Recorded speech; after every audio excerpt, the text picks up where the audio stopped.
Hyderabad chicken curry হয়তো আপনারা অনেকেই খেয়েছেন, তো আমি চেষ্টা করব ট্রেডিশনাল স্টাইলে করা, যেটা হচ্ছে ওদের আদার্স যে মশলাগুলো থাকে পুরোটাই মানে কোনো পেস্ট থাকে না, পুরোটাই আলাম, মানে আমরা যেটাকে বলি আস্তা, যে গোটা মশলা যেটা ওইটা। যেমন এই যে আদাটা আমি গোল গোল করে ছোট করে কেটে নিয়েছি, রসুনগুলো আমি আলাম রেখেছি, মরিচগুলো আলাম রেখেছি। এগুলো আমি আপনাদেরকে দেখাবো আমি কোন পদ্ধতিতে রান্না করব। আমি প্রথমে মাংসটা দিয়ে দিব একটা প্রেসার কুকারে। এই যে দেখেন মাংসটা আমি দিয়ে দিচ্ছি। আমি নিয়েছি হচ্ছে সোনালি চিকেন, যেটা সরি লেয়ার চিকেন, যেটা ডিম পাড়ে সাদা মুরগিটা, ওইটা লেয়ার কক বলা হয়। আমি মাংসটা দিয়ে দিলাম।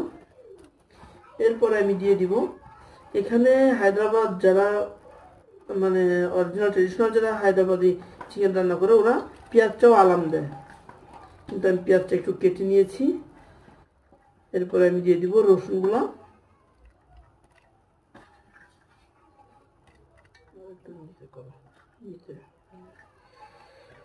এরপর দেখেন আমি আদাটা কেটে নিয়েছি, এভাবে করে আদাটা দিয়ে দিলাম।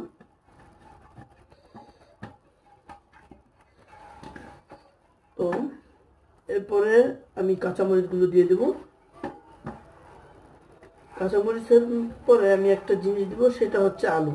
হায়দ্রাবাদ চিকেনে ওদের ঝোলটা একদম ওরা পাতলা খায়, কিন্তু আমরা তো পাতলা খেয়ে অভ্যস্ত না, যেটা আমি কাটা মাংস না কষানো না, সেটা আমি কাঁচা খেলে আমার কাছে কেমন লাগবে, তাই আমি একটু আলু দিয়ে দিচ্ছি যাতে ঝোলটা একটু গাঢ় হয়। আমি এভাবে কেটে নিয়েছি। আলুর সঙ্গে কিছু কাঁচা জিরে আমি আগে থেকে মাখিয়ে নিয়েছি।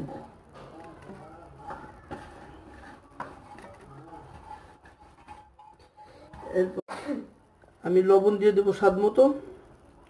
আপনারা দেখবেন লবণ যার যতটুকু লাগে,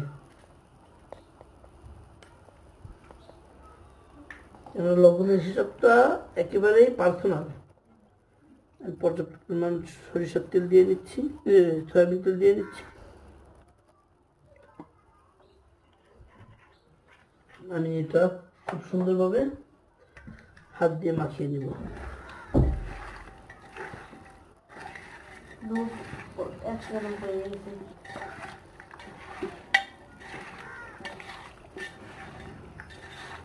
দেখেন আমি মাংসগুলো সবকিছু মাখা দিয়ে এভাবে আধা ঘন্টার জন্য ঢেকে রেখে দেবো।